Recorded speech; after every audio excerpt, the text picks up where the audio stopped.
पतंजलि योगपीठ हरिद्वार के तत्वावधान में विद्यालय परिवार के बीच हम लोग प्राणायाम का आनंद लेंगे।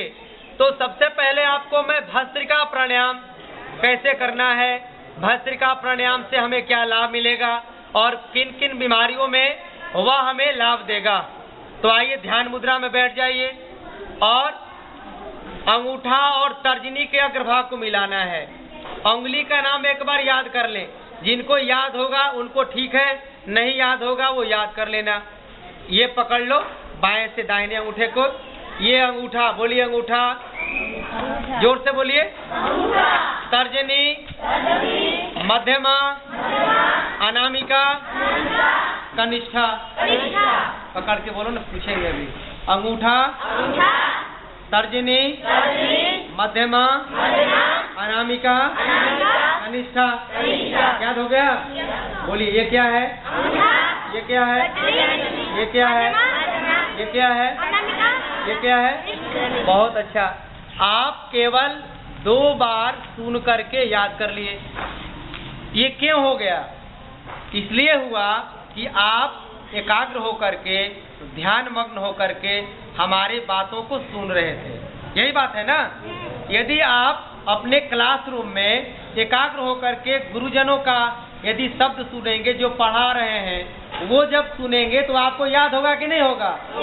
आपको स्कूल में ही याद हो जाएगा, तो अलग से ट्यूशन पढ़ने की आवश्यकता नहीं रहेगी। ट्यूशन पढ़ने से भी मन एकाग्र नहीं हो तो आप याद नहीं कर सकते हैं। तो आइए पहला जो मैं अभ्यास कराऊंगा उसका नाम है भस्त्रिका। कौन सा प्राणायाम? भस्त्रिका। इधर कर लीजिए। इसकी विधि को हम बताते हैं कैसे करना है। विधि को याद कर लेना है और प्रैक्टिस आपको घर में करना है।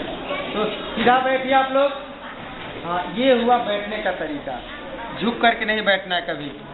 तो आइए भस्त्रिका प्राणायाम कैसे करना है उसकी विधि बताते हैं। सीधे बैठ जाते हैं और 5 सेकंड तक धीरे धीरे सांस को नाक के द्वारा अंदर ले जाना है और 5 सेकंड तक सांस को धीरे धीरे बाहर निकालना है और 5 मिनट इसका अभ्यास करना है। कितने सेकंड तक सांस भरना है? 5 सेकंड। कितने सेकंड तक छोड़ना है और कितने मिनट तक अभ्यास करना है? बहुत बढ़िया।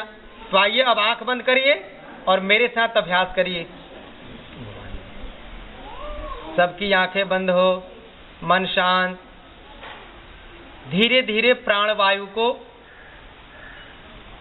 डायफ्राम में ले जाने का प्रयास करिए, फेफड़े के अंदर। प्राणवायु को पेट में नहीं ले जाना है, पेट को नहीं फुलाना है। जब सांस भरेंगे, सभी लोग भरेंगे, तो आप अपने डायफ्राम को, फेफड़े को फैलता हुआ महसूस करिए और जब सांसों को छोड़ेंगे तो आपको ऐसा लगे कि हमारा फेफड़ा सिकुड़ रहा है। धीरे धीरे सांस भरेंगे और धीरे धीरे प्राणवायु को बाहर करेंगे। अब ये सोचना है कि ये प्राण है क्या, प्राण से हमें लाभ क्या है, प्राण मजबूत होने से क्या फायदा, प्राण कमजोर होने से क्या हमें मिलेगा। धीरे धीरे जब सांस भरेंगे तो यह प्राणवायु हमारे फेफड़े में प्रवेश करता है, हृदय में प्रवेश करता है और 1 मिनट में शरीर का पूरा ब्लड शुद्ध होने के लिए हृदय में, फेफड़े में जाता है। और जब आप सांस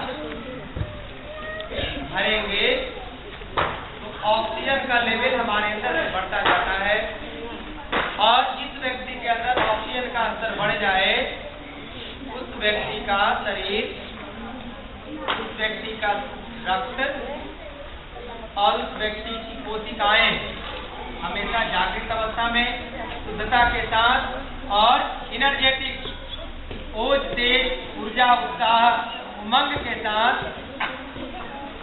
धीरे धीरे सांस भरिए और आपका ध्यान सांसों पर टिका होना चाहिए। ना अभी स्कूल पर ध्यान, ना पुस्तकों पर ध्यान, ना घर पे ध्यान, ना खिचड़ी पर ध्यान। धीरे धीरे सांस भरिए और धीरे धीरे सांस छोड़िए और आप महसूस करिए कि मैं पहले से ज्यादा सांस अंदर ले जा रहा हूं। सांस लेने में कोई कंजूसी नहीं, सांस भरने में कोई कोताही नहीं। जब हम ये प्राण को अंदर और बाहर करते हैं तो प्राण हमारा मजबूत होता है और शरीर 72,72,10,210 नस नाड़ियों से बना है। वो नाड़ी परिशुद्ध शुद्ध हो जाते हैं।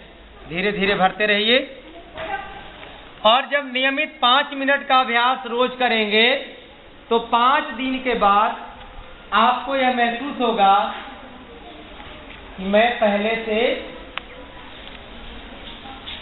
ज्यादा सांस भर रहा हूं, मैं आलस्य से दूर हो रहा हूं, मेरे अंदर स्फूर्ति, ताजगी। और ये अभ्यास करेंगे तो गले की बीमारी, सांस की बीमारी, हृदय की बीमारी, दमा की बीमारी, टीबी की बीमारी, साइनस की बीमारी, जिनको बार बार सर्दी हो जाती है, सर्दी ठीक हो जाएगा। और नियमित अभ्यास करेंगे तो ना कभी लकवा लगेगा, ना कभी हार्ट अटैक होगा और ना कभी ब्रेन हेमरेज होगा। सांस को भरते रहिए, छोड़ते रहिए। आप जब इसका प्रैक्टिस करेंगे, अभ्यास करेंगे, तभी इसके फायदे को आप महसूस कर पाएंगे।